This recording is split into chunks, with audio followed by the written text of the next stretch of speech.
এখন তো ও চলে এসেছে।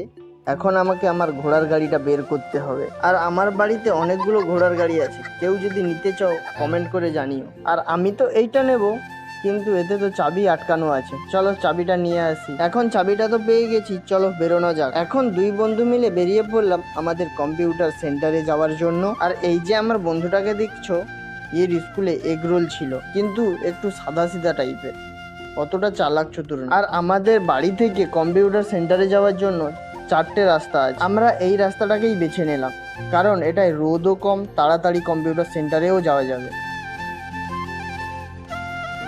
এখন সেন্টারের কাছে এসে সাইকেলটা পার্কিং করে দিলাম। আর সেন্টারটা হচ্ছে ছাদের উপরে, তাই ছাদে উঠে পড়লাম। আর এই হচ্ছে আমাদের কম্পিউটার সেন্টার। এখন ল্যাপটপটা কি হয়েছে স্যার দেখুক, আর আমরা বসি। তোমরা চ্যানেলটা না সাবস্ক্রাইব করে আমার মোটিভেশনটা কিন্তু কমিয়ে দিচ্ছ, প্লিজ সাবস্ক্রাইব করে দিয়ে যাও।